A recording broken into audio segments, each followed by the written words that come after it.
നിന്നെ തകർക്കുവാനോ നിന്നെ മൂടിക്കുവാനോ അല്ലല്ല ഈ വേദന. നിന്നെ പണിതെടുത്തു നല്ല പൊന്നാക്കുവാൻ അല്ലയോ ഈ ശോധന. കഷ്ടങ്ങളിലും പതറി. ദൈവ തിരുനാമം മഹത്വപ്പെടട്ടെ. സൗഭാഗ്യവതിയും നിത്യകന്യകയും കറയില്ലാത്തവളുമായ മർത്തമറിയുമേ, നിന്റെ വിശുദ്ധിയോടെ കൃപാനൗകി എന്ന പ്രോഗ്രാമിനെയും ഇതിലൂടെ എന്നെ ശ്രവിക്കുന്നവരെയും ചേർത്ത് നിർത്തുന്നു. നിന്റെ പ്രാർത്ഥന ഞങ്ങൾക്ക് കോട്ടയായിരിക്കണമേ. ത്രിയേക ദൈവത്തിനു സ്തുതി. ഇന്ന് ഞാൻ നിങ്ങളുമായി പങ്കുവയ്ക്കുവാൻ ആഗ്രഹിക്കുന്നത് കുറവ് തീർത്തു പണിയുന്ന ദൈവം. വെട്ടുക്കുഴിയിൽ വെച്ച് തന്നെ കുറവ് തീർത്ത കല്ലുകൊണ്ട് ആലയം പണിതതിനാൽ അത് പണിയുന്ന സമയത്ത് ചുറ്റിക, മഴു മുതലായ യാതൊരു ഇരുമ്പായുധത്തിൻ്റെയും ഒച്ച ആലയത്തിങ്കിൽ കേൾപ്പാനില്ലായിരുന്നു. 1 രാജാക്കന്മാർ 6:7. നാം കഷ്ടതകളുടേതായ കുഴികളിൽ കിടക്കുകയായിരിക്കാം.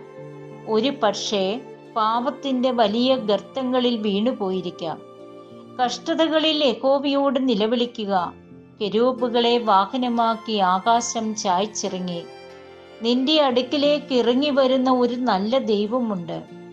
കുഴിയിൽ കിടക്കുന്ന നിന്നെ കുഴിയിൽ വെച്ച് തന്നെ ചെത്തി വെടിപ്പാക്കി മനോഹരമായ ആലയമാക്കി നിർത്തുന്ന ഒരു നല്ല ദൈവമുണ്ട്. യഹോവ ശലോമോനോട് ദൈവത്തിൻ്റെ ആലയം പണിയുവാൻ ആവശ്യപ്പെട്ടു. യഹോവ ആവശ്യപ്പെട്ട പ്രകാരം വളരെ മനോഹരമായി ശലോമോൻ ആലയം പണിതു.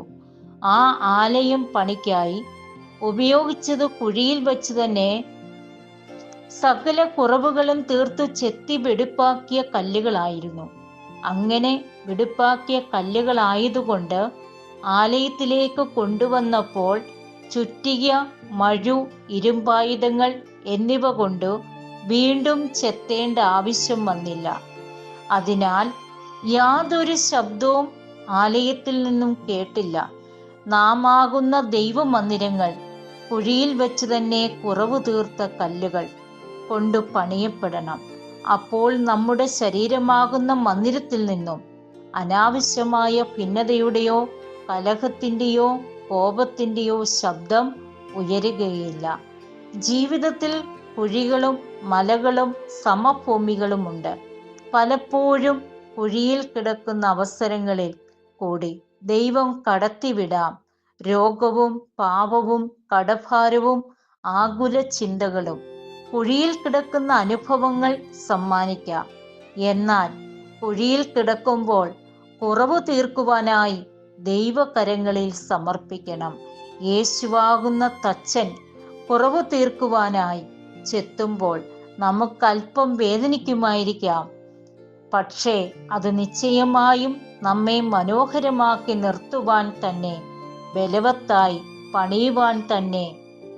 എന്നും കുഴിയിൽ കിടക്കുവാൻ ദൈവം അനുവദിക്കുകയില്ല. എല്ലാത്തരം ശത്രുക്കളിൽ നിന്നും നിന്നെ വിടുവിക്കുന്നൊരു ദൈവമുണ്ട്. അവൻ ഉയരത്തിൽ നിന്നും കൈനീട്ടി എന്നെ പിടിച്ചു, പെരുവെള്ളത്തിൽ നിന്നും എന്നെ വലിച്ചെടുത്തു. ബലമുള്ള ശത്രുവിൻ്റെ കയ്യിൽ നിന്നും എന്നെ പകച്ചവരുടെ പക്കൽ നിന്നും അവൻ എന്നെ വിടുവിച്ചു. അവർ എന്നിലും ബലമേറിയവരായിരുന്നു. 18-ാം സങ്കീർത്തനം 16-17 വാക്യങ്ങൾ. എന്നും നാം ജീവിതത്തിലെ അന്ധതമസായ കുഴിയിൽ കിടക്കേണ്ടി വരില്ല. ഏതു വലിയ കുഴിയിലാണെങ്കിലും നീയാകുന്ന കല്ലിനെ പണിയുന്നവന്റെ കരങ്ങളിലേക്ക് വിനയത്തോടെ സമർപ്പിച്ചാൽ ദൈവഹിതത്തിനനുസൃതമായ മന്ദിരമായി ദൈവം ഉയർത്തും.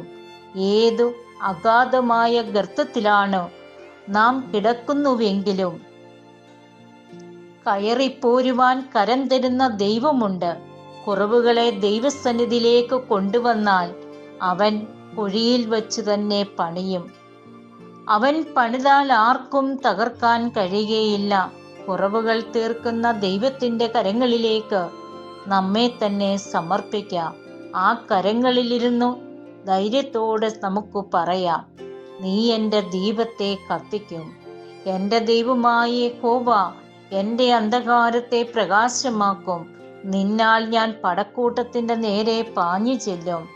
എൻ്റെ ദൈവത്താൽ ഞാൻ മതിൽ ചാടിക്കടക്കും. 18-ാം സങ്കീർത്തനം 28-ഉം 29-ഉം വാക്യങ്ങൾ. ഒരു സൈന്യം എൻ്റെ നേരെ പാളയമിറങ്ങിയാലും എൻ്റെ ഹൃദയം ഭയപ്പെടുകയില്ല. എനിക്ക് യുദ്ധം നേരിട്ടാലും ഞാൻ നിർഭയമായിരിക്കും. 27-ാം സങ്കീർത്തനം 3-ാം വാക്യം. ഈ വചനത്താൽ ദൈവം നമ്മെ അനുഗ്രഹിക്കട്ടെ. ദൈവനാമം മാത്രം മഹത്വപ്പെടട്ടെ. ആമേൻ. ഞാനല്ലയോ കലങ്ങുന്നതെന്തിനു നീ, കണ്ണുനീരിൻ്റെ താഴ്വരയിൽ കൈവിടുകയില്ല ഞാൻ നിന്നെ.